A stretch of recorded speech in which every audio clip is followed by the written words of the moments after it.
महाराष्ट्राचे समाजसुधारक या अभ्यासमालेमध्ये आपले सहर्ष स्वागत। मित्रांनो, या अभ्यासमालेमध्ये आज आपण जे समाजसुधारक घेणार आहोत ते आहेत महामानव डॉक्टर बाबासाहेब आंबेडकर, भारतीय राज्यघटनेचे शिल्पकार, दलितांचे कैवारी अशी ज्यांची ओळख आहे यांचा संपूर्ण जीवन परिचय आपण या व्हिडिओ लेक्चरमध्ये घेणार आहोत। तर मित्रांनो, कोणत्याही समाजसुधारकेची सुरुवात करताना त्याचं जन्माचं साल, त्याचं निधनाचं साल, जन्माची तारीख आणि निधनाची तारीख लक्षात ठेवणं अतिशय अगत्याचं ठरतं। बाबासाहेबांचा जन्म 1891ला 14 एप्रिल या दिवशी झाला, तर यांचं निधन 1956ला 6 डिसेंबरला झालेलं आहे।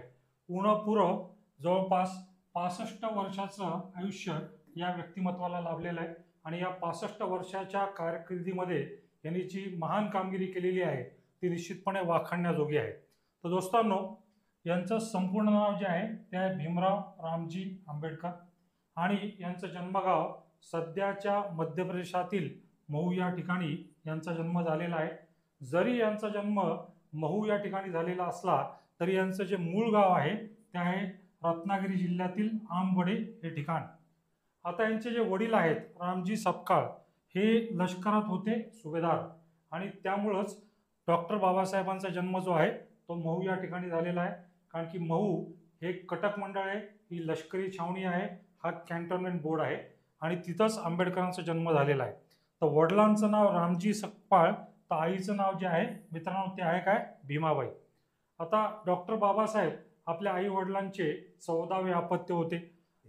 तर दोस्तांनो, डॉक्टर बाबासाहेब आंबेडकरांवरती कोणकोणत्या थोर व्यक्तिमत्वांचा प्रभाव होता, तर आपल्याला 3 व्यक्तिमत्व जी आहेत ती लक्षात ठेवणं अतिशय क्रमप्राप्त आहे आणि ती क्रमाने आपल्याला लक्षात ठेवायची आहे। बाबासाहेबांवरती सर्वप्रथम जो प्रभाव पडलेला आहे तो पडलेला आहे बौद्ध धर्माचे संस्थापक गौतम बुद्ध यांचा। नंतर नंबर 2चा प्रभाव पडलेला आहे ज्या संतांचे दोहे प्रसिद्ध आहेत अशा संत कबीरांचा, जीवनाचं तत्वज्ञान या दोहांमध्ये आपल्याला पाहायला मिळतं। आणि तिसरा प्रभाव पाडणारी व्यक्ती जो आहे ते आहेत सत्यशोधक समाजाचे संस्थापक महात्मा ज्योतिबा फुले। या तिघांच्या विचारांनी, या तिघांच्या तत्वज्ञानाने डॉक्टर बाबासाहेबांचं जीवन जे आहे ते फुलून निघालेलं होतं आणि या तिघांच्याच विचाराच्या माध्यमातून यांनी आपल्या जीवनाचं मार्गक्रमण जे केलेलं आहे। बाबासाहेबांचं प्राथमिक शिक्षण कुठं झालं तर ते झालेलं आहे दापोली या ठिकाणी आणि सातारा या ठिकाणी। तर यांचं माध्यमिक शिक्षण झालेलं आहे ॲग्रिकल्चरल स्कूल सातारा या ठिकाणी। मात्र पुढील सर्व शिक्षण जे झालेलं आहे ते झालेलं आहे यांचं कुठं, तर मुंबईला। यांच्या वडिलांनी यांची बुद्धिमत्ता लहानपणीच जोपासलेली होती, ओळखलेली होती आणि मग आपल्या मुलाला चांगल्यातलं चांगलं शिक्षण मिळावं या दृष्टिकोनातून आंबेडकर कुटुंबीय हे मुंबईला स्थलांतरित झाले आणि पुढील सगळं शिक्षण जे आंबेडकरांचं झालेलं आहे ते एकतर मुंबईला झालेलं आहे किंवा परदेशात झालेलं आहे। तर 1907 साली डॉक्टर बाबासाहेब आंबेडकरांनी आपली मॅट्रिकची परीक्षा उत्तीर्ण केलेली आहे आणि कुठनं उत्तीर्ण केलेली आहे, तर एल्फिन्स्टन हायस्कूल दोस्तांनो मुंबई या ठिकाणून। आता एल्फिन्स्टन कोण होते, तर मुंबई प्रांताचे पहिले गव्हर्नर होते। या गव्हर्नरच्या काळामध्ये मुंबई प्रांताची फार मोठ्या प्रमाणात शैक्षणिक प्रगती झाली होती, त्यामुळे मुंबई प्रांतातल्या अनेक शिक्षण संस्थांना लॉर्ड एल्फिन्स्टन यांचंच नाव दिलेलं आहे। तर अशाच एल्फिन्स्टन हायस्कूलमधून यांनी 1907ला मॅट्रिकची परीक्षा उत्तीर्ण केलेली आहे आणि त्या काळातल्या प्रथेनुसार 1908ला वयाच्या 17व्या वर्षी यांचा रमाबाई यांच्याशी विवाह झालेला आहे। आता ही झाली पहिल्या स्थित्यंतराची जडणघडण। पुढचं जे शिक्षण आहे ते 1912ला बाबासाहेबांनी आपलं BA ची पदवी प्राप्त केलेली आहे आणि ती कुठनं प्राप्त केली आहे दोस्तांनो, एल्फिन्स्टन कॉलेज मुंबई या ठिकाणी। BA ची पदवी प्राप्त करत असताना यांना शिष्यवृत्ती दिलेली आहे कुणी, तर बडोदा संस्थानचे राजे सयाजीराव गायकवाड यांनी। त्या काळातले जे राजे रजवाडे होते हे गरीब आणि होतकरू विद्यार्थ्यांना शिक्षणासाठी मदत करत असत, कोणत्या माध्यमातून, तर शिष्यवृत्त्या देऊन। आणि अशी एक शिष्यवृत्ती सयाजीराव गायकवाड यांनी दिल्यामुळे आंबेडकरांनी BA पर्यंतचा जो आपला प्रवास आहे, शैक्षणिक प्रवास, तो पूर्ण केलेला आहे। आता BA संपल्यानंतर पुढं करायचं काय, आपल्या गुरुजींशी सल्लामसलत केली आणि गुरुजींच्या सल्ल्यानुसार यांनी ठरवलं की आपल्याला उच्च शिक्षण घेण्यासाठी परदेशात जायचंय। म्हणून 1913 या साली हे उच्च शिक्षण घेण्यासाठी अमेरिकेतील कोलंबिया विद्यापीठात प्रवेश घेते झाले. यावेळेस सुद्धा त्यांना शिष्यवृत्ती जी दिलेली आहे दोस्तांनो, ती दिलेली आहे सयाजीराव गायकवाड यांनी, जे की बडोदा संस्थानचे राजे होते. मात्र मित्रांनो, ते एक गोष्ट लक्षात ठेवायची, या शिष्यवृत्तीचा कालावधी जो होता हा होता 3 वर्ष. बाबासाहेबांवरती काही अटी टाकण्यात आलेल्या होत्या. काय होत्या अटी? किंवा तुम्हाला 3 वर्षासाठी आम्ही शिष्यवृत्ती देत आहोत, मात्र शिष्यवृत्ती संपल्यानंतर तुम्ही तुमच्या सेवा ज्या आहेत त्या आमच्या संस्थानासाठी रुजू करायच्या आहेत. तुमची जी बुद्धिमत्ता आहे ती बडोदा संस्थानच्या प्रगतीसाठी वापरावी, अशा प्रकारची अट यांच्यावरती घालण्यात आलेली होती. थोडक्यात बडोदा संस्थानात बाबासाहेब आंबेडकरांनी नोकरी करावी अशा प्रकारची अट होती. बाबासाहेबांनी ही अट स्वीकारली आणि उच्च शिक्षण जे सुरू झालं आहे त्यांचं कोलंबिया विद्यापीठात. कालावधी अतिशय कमी होता, 3 वर्षात खूप मोठी झेप घ्यायची होती. त्यामुळे 1915 साली बाबासाहेबांनी MA ची पदवी प्राप्त केलेली आहे. आणि MA ची पदवी प्राप्त करताना कोणत्या प्रबंधासाठी त्यांना ही पदवी प्राप्त झालेली? तर दोस्तांनो लक्षात ठेवा, प्रबंधाचं नाव आहे प्राचीन भारतातील व्यापार, ट्रेड इन एन्शंट इंडिया. या प्रबंधासाठी त्यांना MA ची पदवी मिळालेली आहे. मग 1916ला बाबासाहेबांनी PhD सादर केली आहे, डॉक्टर ऑफ फिलॉसॉफी सादर केली, जी त्यांना कालांतराने मिळाली. आणि या PhDचा जो प्रबंध होता तो अतिशय लांबलचक होता, the national dividend of India, a historical and analytical study. आता 1916 संपते दोस्तांनो, पहा लक्षात घ्या, 13ला मिळाली ना शिष्यवृत्ती, 16ला झाली आहे PhD. 3 वर्षाचा कालावधी संपलेला आहे, शिष्यवृत्तीचा कालावधी संपलेला आहे, मात्र बाबासाहेबांची शिक्षणाची तहान काही संपलेली नाही. त्यामुळं त्यांनी ठरवलं की जरी आपला कालावधी संपला असला तरी कायदा आणि अर्थशास्त्राचा अभ्यास करण्यासाठी आपण जायचं आहे कुठं? इंग्लंडला. काटकसर करायची आहे, कमवा व शिका या माध्यमातून आपलं शिक्षण पूर्ण करायचं आहे. त्यांनी खूप प्रामाणिकपणे प्रयत्न केले, पण नाईलाजास्तव आर्थिक कारणास्तव त्यांना शिक्षण सोडून परत एकदा भारतात परत यावं लागलं. मग आता बडोदा संस्थानच्या अटीप्रमाणे त्यांना आपल्या सेवा रुजू करायच्या होत्या, लाईक बडोदा संस्थानात नोकरी करण्यासाठी. आणि मग 1917ला डॉक्टर बाबासाहेब आंबेडकर बडोदा संस्थानात पॉलिटिकल आणि मिलिटरी सेक्रेटरी या पदावरती नियुक्त झाले. पण तिथं काम करत असताना त्यांना अपमानाचे चटके जे बसलेले आहेत, जे त्यांना शालेय जीवनात सुद्धा बसले होते, जसे की शाळेच्या कालखंडात त्यांना शाळेमध्ये संस्कृत हा विषय घ्यायचा होता, त्यांना त्यात रुची होती, पण हा विषय त्यांना घेऊन देण्यास नकार देण्यात आलेला होता. तसाच काहीसा प्रकार बडोदा संस्थान नोकरी करताना सुद्धा झालेला आहे. जेव्हा लोकांना कळलं की अस्पृश्य समाजाचे आहेत, तेव्हा त्यांना राहण्यासाठी जागा द्यायला कोणी तयार नव्हतं. जेव्हा कचेरीतल्या चपराशांना कळलं की हे महार जातीचे आहेत किंवा अस्पृश्य जातीचे आहेत, तर त्यांच्याकडं लांब लांबून फाईल्स ज्या आहेत ते भिरकावल्या जायला लागल्या. आणि एका स्वाभिमानी माणसाला अशा प्रकारचा अपमान सहन करणं ही गोष्ट शक्य नव्हती. त्यामुळं बाबासाहेबांनी नोकरीचा राजीनामा दिला आणि सरळ धरलेली आहे मुंबईची वाट. मग 1918ला बाबासाहेबांनी मुंबईच्या प्रसिद्ध अशा सिडनेहॅम कॉलेजमध्ये अर्थशास्त्राचे प्राध्यापक म्हणून काम केलेलं आहे. अतिशय विद्यार्थीप्रिय प्राध्यापक असा यांनी नावलौकिक कमवला. फक्त सिडनेहॅम कॉलेजचेच विद्यार्थी नाही, तर आजूबाजूच्या कॉलेजचे विद्यार्थी डॉक्टर बाबासाहेब आंबेडकरांचं ज्ञानपूर्ण शिकवणं ऐकण्यासाठी त्यांच्या लेक्चर्सला जातीने हजर राहत असत. काही काळ मुंबईच्या सिडनेहॅम कॉलेजमध्ये अर्थशास्त्राचे प्राध्यापक, तर काही काळ त्यांनी मुंबईमध्ये स्टॉक्स आणि शेअर्स विकत घेण्याची विकण्याची सल्ला देणारी जी कंपनी आहे ती स्थापन केली. आणि या माध्यमातून डॉक्टर बाबासाहेब आंबेडकरांनी बऱ्यापैकी मित्रांनो पैसा कमवलेला आहे. मात्र मूळ पिंड जो होता हा समाज सुधारकाचा होता. त्यामुळे यांनी काही गोष्टी आपल्या समाजासाठी करण्याचा निर्धार केला. आणि 1920 साली यांनी आपलं पहिलं पाक्षिक काढलेलं आहे दोस्तांनो, ज्याचं नाव काय? मूकनायक. आणि 1920 साली यांच्या जीवनामध्ये आणखीन एका थोर व्यक्तिमत्वाचा प्रवेश झालेला आहे, जे की आहेत कोल्हापूर संस्थानचे राजे शाहू महाराज. शाहू महाराजांनी मूकनायक पाक्षिक सुरू करण्यासाठी डॉक्टर बाबासाहेब आंबेडकरांना 2500 रुपयाची मदत केलेली आहे. मित्रांनो, एक नवं पर्व डॉक्टर बाबासाहेब आंबेडकरांच्या जीवनात 1920 सालापासून सुरू झालेलं आहे. कारण मी जसं तुम्हाला सांगितलं की शाहू महाराजांचा यांच्या जीवनात झालेला आहे प्रवेश. तर 1920 सालीच शाहू महाराजांनी एक परिषद भरवलेली होती, ज्याला म्हणतो आपण अस्पृश्य समाज परिषद, आणि कोल्हापूर संस्थानामध्ये माणगाव या ठिकाणी भरवण्यात आली होती. आणि प्रचंड मोठ्या जनसमुदायाला उद्देशून राजर्षी शाहूंनी जे भाषण केलं त्यात डॉक्टर बाबासाहेब आंबेडकरांचा त्यांनी उल्लेख केला. दलितांना त्यांनी सांगितलं की तुम्हाला तुमचा उद्धारकर्ता मिळालेला आहे. कुणाच्या रूपाने? डॉक्टर बाबासाहेब आंबेडकरांच्या रूपाने. म्हणजे थोडक्यात तुम्ही डॉक्टर बाबासाहेब आंबेडकरांचं नेतृत्व जर स्वीकारलं तर तुमच्या जीवनात निश्चितपणे प्रगती झाल्याशिवाय थांबणार नाही. सो ही अस्पृश्य समाज परिषद यशस्वी झाली, ज्याचे अध्यक्ष होते डॉक्टर बाबासाहेब आंबेडकर. इथं गोष्ट लक्षात ठेवा, परिषद भरवणारे कोण आहेत? शाहू महाराज. परिषदेचे अध्यक्ष कोण आहेत? डॉक्टर बाबासाहेब आंबेडकर. आता इथं कुठंतरी डॉक्टर आंबेडकरांच्या मनात एक खंत होती की शिक्षण आपल्याला अर्धवट सोडावं लागलं.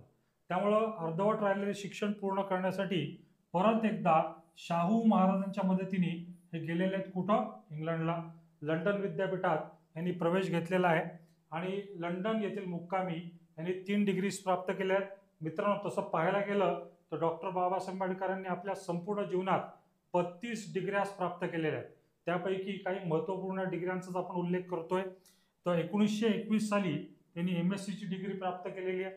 नंतर 1922 साली त्यांनी DSc डिग्री प्राप्त केली आहे, डॉक्टर ऑफ सायन्स. यासाठी कोणता प्रबंध होता? तर प्रबंधाचं नाव होतं द प्रॉब्लेम ऑफ रुपी. आणि 1923 ला कायदा या विषयातली सर्वोच्च पदवी, ज्याला आपण बार ॲट लॉ, ही जी पदवी आहे ती बाबासाहेबांनी प्राप्त केलेली आहे. आता शिक्षणाची ताण भागल्यानंतर डॉक्टर बाबासाहेब आंबेडकर मायदेशी परत आलेत. कोणत्या वर्षी दोस्तांनो? 1923 सालीच. आणि आता आपलं संपूर्ण जीवन आपल्या अस्पृश्य बांधवांसाठी खर्च करण्याचा त्यांनी निर्धार केलेला आहे आणि त्या दृष्टिकोनातून ते जीवन सुद्धा जगलेले. मग आता कोणता टप्पा आपल्याला पाहायला मिळतो? तर 1924 ला 20 जुलैला बाबासाहेबांनी एक संस्था स्थापन केलेली आहे, ज्याचं नाव आहे बहिष्कृत हितकारिणी सभा. आता या नावाकडे जर आपण नीट लक्ष द्याल तर बहिष्कृत लोकांच्या हितासाठी कार्य करणारी सभा, असा या सभेचा मला उल्लेख करता येईल. या सभेची स्थापना झालेली आहे मित्रांनो भारताची आर्थिक राजधानी असलेल्या मुंबई या शहरामध्ये. आणि या बहिष्कृत हितकारिणी सभेचं जे काय घोषवाक्य होतं किंवा जी घोषणा होती, तो एक प्रकारे संदेश होता बाबासाहेबांनी आपल्या अनुयायांना दिलेला. आणि काय होती ही घोषणा? शिका, संघटित व्हा आणि काय करा? संघर्ष करा. शिका, संघटित व्हा आणि संघर्ष करा. ही घोषणा जी आहे ती बहिष्कृत हितकारिणी सभेची आहे. मग पुढचं जे पाऊल उचललंय समाज सुधारणेच्या बाबतीत ते 1927 साली दोस्तांनो 20 मार्चला डॉक्टर बाबासाहेब आंबेडकरांनी महाडच्या चौदार तळ्याचा सत्याग्रह केलेला आहे. आता हे महाडचं चौदार तळ आहे कुठं? तर जिल्हा आहे मित्रांनो रायगड. ह्याच्या मागची थोडीशी पार्श्वभूमी आपल्याला लक्षात ठेवणं गरजेचं आहे. कन्सेप्च्युअल अभ्यास जर केला तर गोष्टी निश्चितपणे मनपटलावरती कुठेतरी बिंबतात, त्या लक्षात राहतात. तर काय होता महाडच्या चौदार तळ्या सत्याग्रह? का बाबासाहेबांना सत्याग्रह करावा लागला? तर महाडच्या नगरपालिकेने ठराव संमत केला होता की जे चौदार तळ आहे महाडमध्ये वसलेलं, त्याचं पाणी सर्वांसाठी त्यांनी खुलं केलेलं होतं. मात्र अस्पृश्य समाज धजावत नव्हता या तळ्यातून पाणी घेण्यासाठी. त्यामुळं खिन्न वृत्तीने हा अस्पृश्य समाज तळ्याच्या काठी बसलेला असायचा. एखादं रोगीट जनावर यायचं, आपलं तोंड पाण्यात बुचकवून पाणी प्यायचं, निघून जायचं आणि हताशपणे अस्पृश्य समाज हे दृश्य पाहत बसायचा. आणि त्यांच्या मनात प्रश्न हा निर्माण व्हायचा की आपली गत मुक्या जनावरांपेक्षा वाईट आहे का? मात्र या अस्पृश्यांच्या मनातल्या असंतोषाला वाट करून दिली, नेतृत्व प्रदान केलं डॉक्टर बाबासाहेब आंबेडकरांनी. त्यांनी आपल्या हजारो अनुयायांसह जाऊन तिथलं पाणी प्राशन केलेलं आहे आणि कालांतराने महाडचं चौदार तळ जे आहे ते सर्व जाती धर्मांसाठी खुलं झालेलं आहे.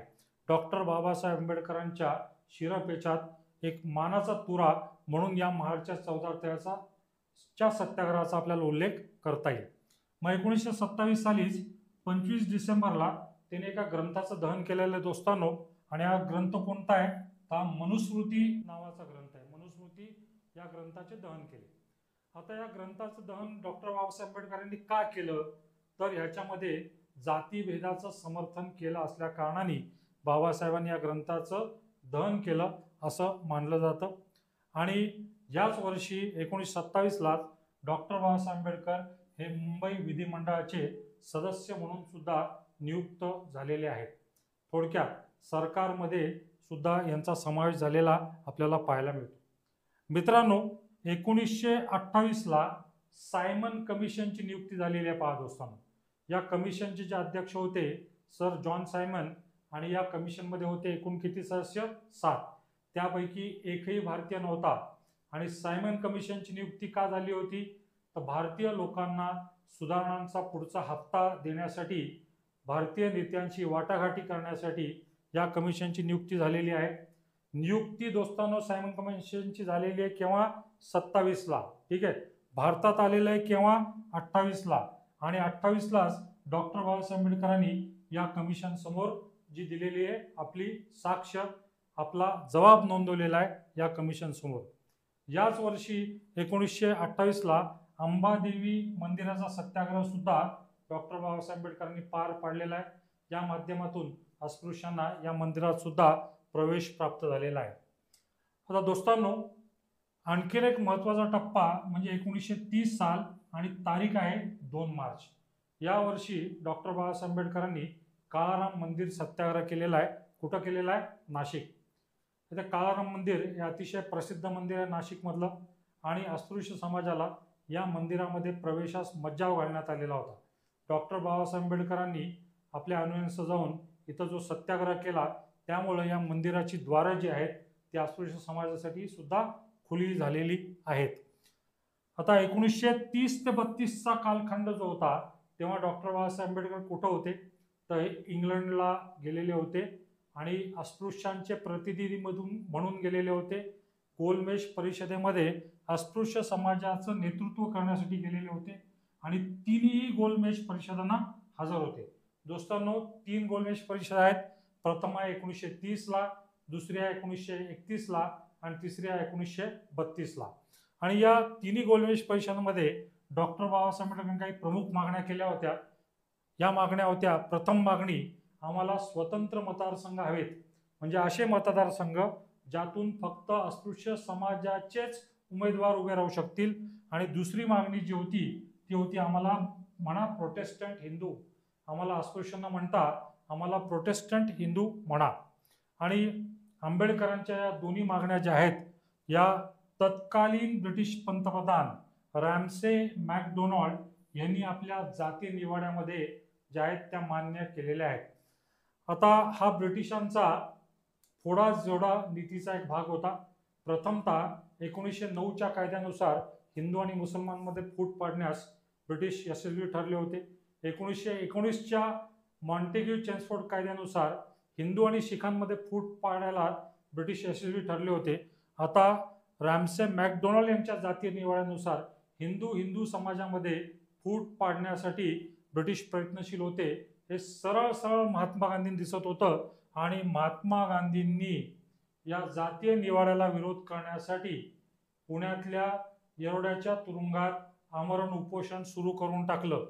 आणि आता आंबेडकरांच्या हातात महात्मा गांधींचे प्राण होते, कारण की गांधीजींचं उपोषण जसं वाढत गेलं तसा डॉक्टर बाबासाहेब आंबेडकरांवरती फार मोठ्या प्रमाणात दबाव आला की तुम्ही गांधीजींबरोबर समझोता करा.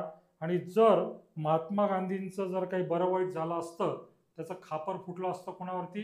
डॉक्टर बाबासाहेब आंबेडकरांवरती. त्यामुळं अनिच्छेने का होईना बाबासाहेबांनी गांधीजींबरोबर एक करार केलेला आहे. या कराराला गांधी आंबेडकर करार म्हणून ओळखला जातं. हाच करार येरवडा करार म्हणून सुद्धा ओळखला जातो. याच कराराला ऐक्य करार असं सुद्धा म्हणतात आणि याच कराराला पुणे करार असं सुद्धा संबोधलं जातं. जरी आपण या कराराला गांधी आंबेडकर करार म्हणत असलो तरी या करारावरती गांधीजींची स्वाक्षरी नाही. गांधीजींच्या वतीने पंडित मदन मोहन मालवीय यांनी स्वाक्षरी केलेली आहे. आणि या करारान्वये काँग्रेस अंतर्गत 148 जागा अस्पृश्यांना राखीव ठेवण्याचा निर्णय घेण्यात आला. थोडक्यात स्वतंत्र मतदारसंघ ही कल्पना त्याज्य करण्यात आली आणि काँग्रेस अंतर्गत 148 जागा राखीव ठेवण्याचा निर्णय घेण्यात आलेला आहे. म्हणजेच दोस्तांनो, 148 जागांवरती काँग्रेस जे कोणी उमेदवार देईल त्यातले 148 उमेदवार जे असणार आहेत हे कोणत्या समाजाचे असणार आहेत? अस्पृश्य समाजाचे असणार आहेत. मग 1935ला एक खूप महत्त्वपूर्ण घोषणा बाबासाहेबांनी केलेली आहे. ती केलेली आहे केव्हा? 13 ऑक्टोबरला. आणि जी घोषणा आहे ही धर्मांतराची घोषणा म्हणून इतिहासात प्रसिद्ध आहे. कुठं केलेली ही घोषणा? तर नाशिक मधील येवला या ठिकाणी. आणि ही जी घोषणा होती काय होती? मी हिंदू म्हणून जन्माला आलो, मात्र हिंदू म्हणून मरणार नाही. एक भीष्म प्रतिज्ञा बाबासाहेबांनी केलेली 1935 साली. आता 1935 साली ही प्रतिज्ञा केल्यानंतर त्याच वर्षी यांची प्रथम पत्नी ज्या होत्या रमाबाई यांचं निधन झालेलं आहे. आणि 1936ला डॉक्टर बाबासाहेब आंबेडकरांनी स्वतंत्र मजूर पक्षाची केलेली आहे स्थापना.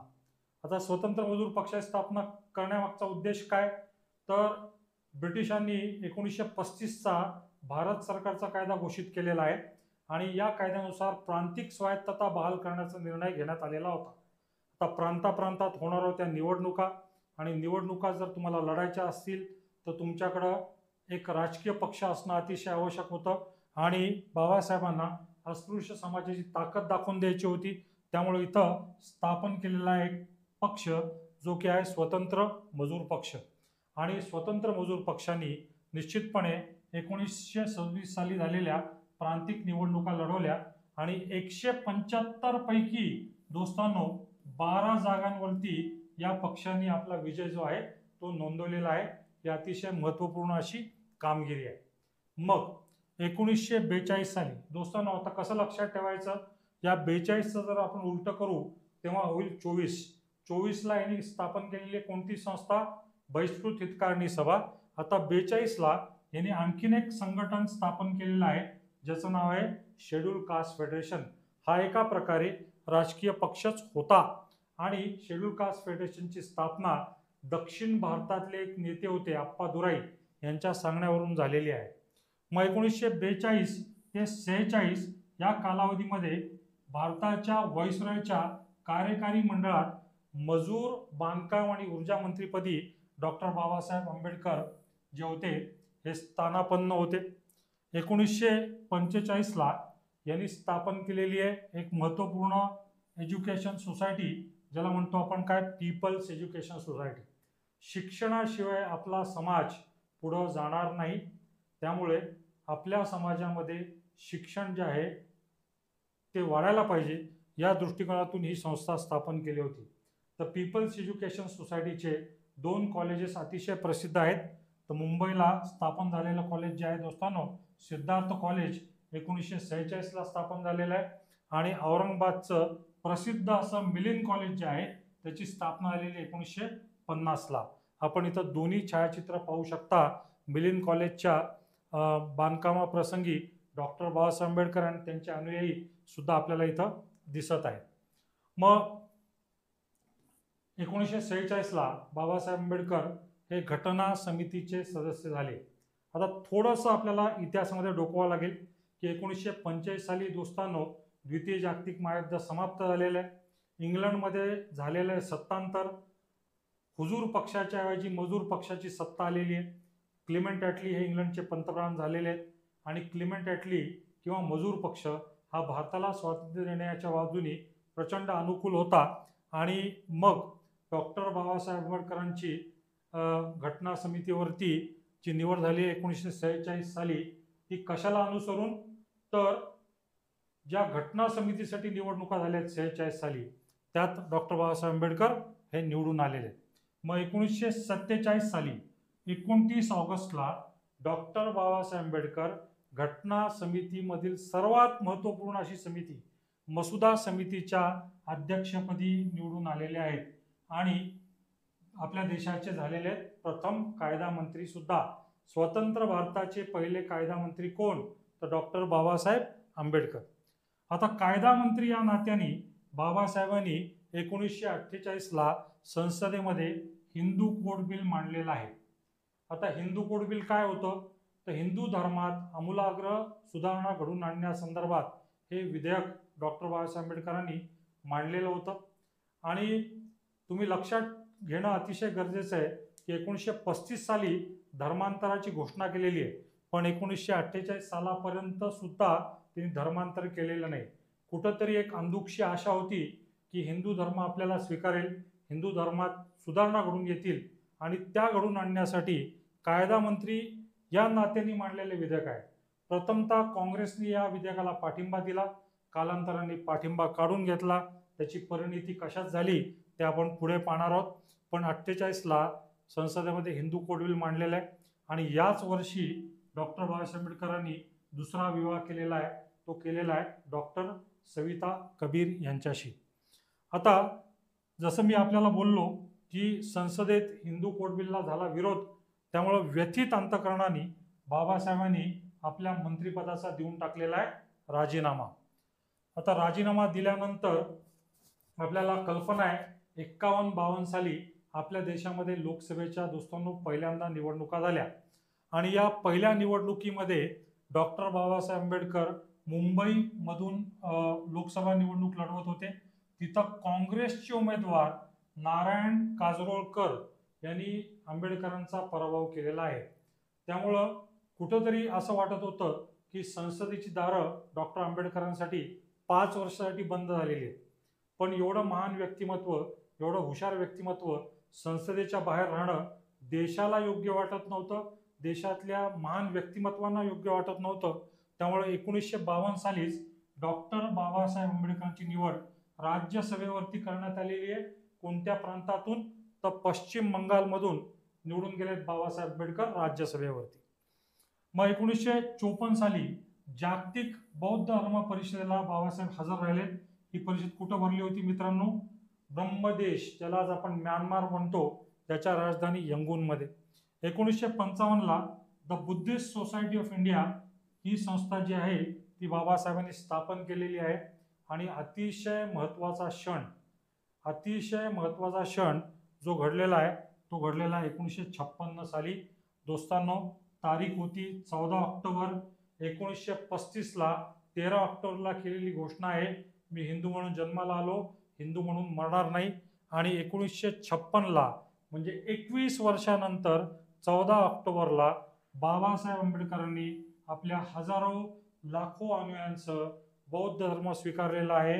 तो कुठं स्वीकारलेला आहे? नागपूर. आता इथं अनेक प्रश्न उपस्थित होतात की एक तर पहिला प्रश्न आहे की आंबेडकरांनी 21 वर्ष का लावले बौद्ध धर्म स्वीकारायला? तर आंबेडकर स्वस्थ बसलेले नव्हते. आंबेडकर या मधला जो 21 वर्षाचा कालावधी आहे त्यात विविध धर्मांचा तौलनिक अभ्यास करत होते. He was doing comparative study of all the religions. आणि सर्व धर्मांचा अभ्यास करत असताना त्यांना वेगवेगळ्या धर्मगुरूंकडून फार मोठ्या प्रमाणात आमिष सुद्धा दाखवण्यात आली. ख्रिश्चन धर्मगुरूंनी यांच्या मागे तगादा लावला होता की तुम्ही ख्रिश्चन धर्म स्वीकारा.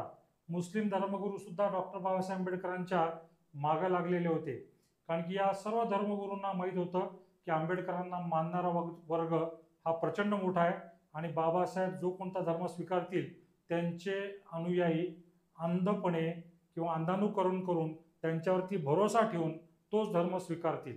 त्यामुळं आपल्या आपल्या धर्माची संख्या वाढवण्यासाठी या धर्मगुरूंमध्ये चढावड लागली होती.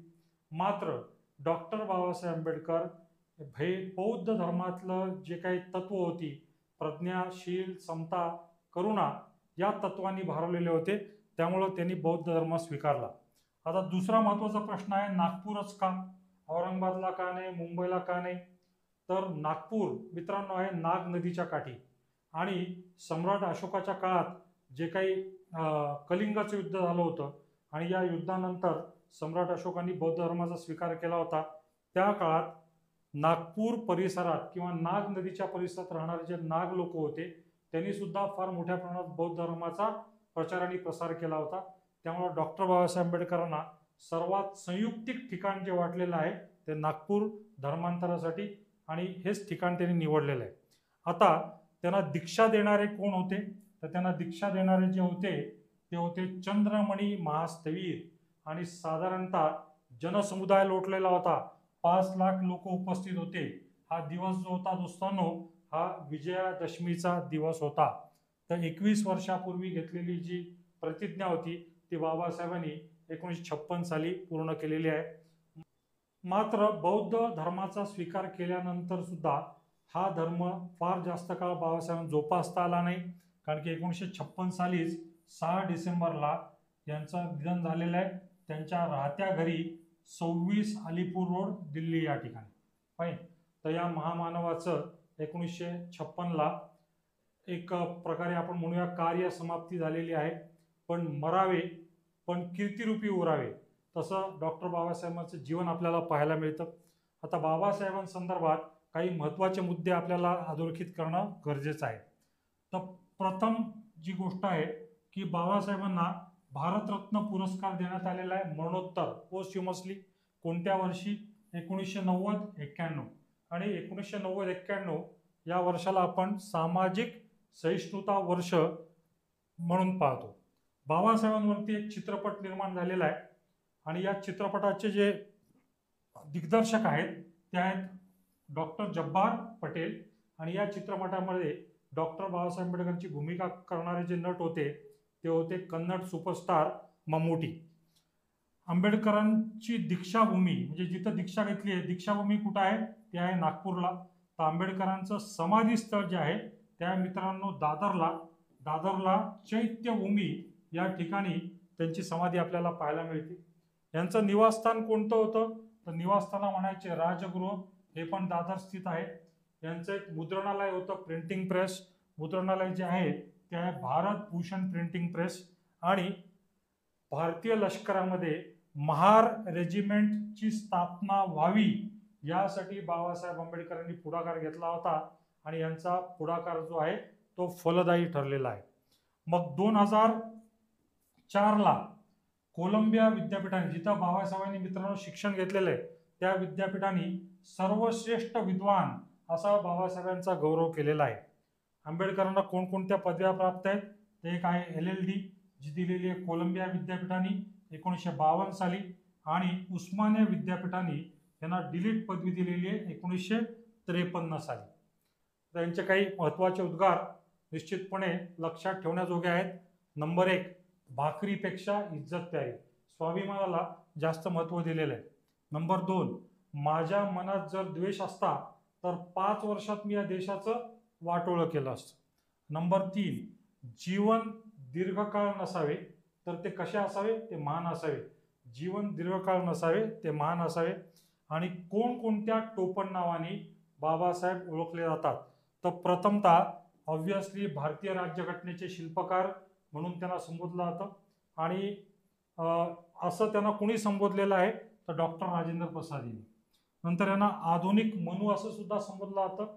त्यांना आधुनिक मनु यासाठी संबोधलं जातं कारण की त्यांनी संसदेमध्ये मांडलेलं आहे हिंदू कोड बिल. नंतर दलितांचा मुक्तिदाता असे यांच्याबद्दल गौरवोद्गार काढणारे कोण? तर सयाजीराव गायकवाड.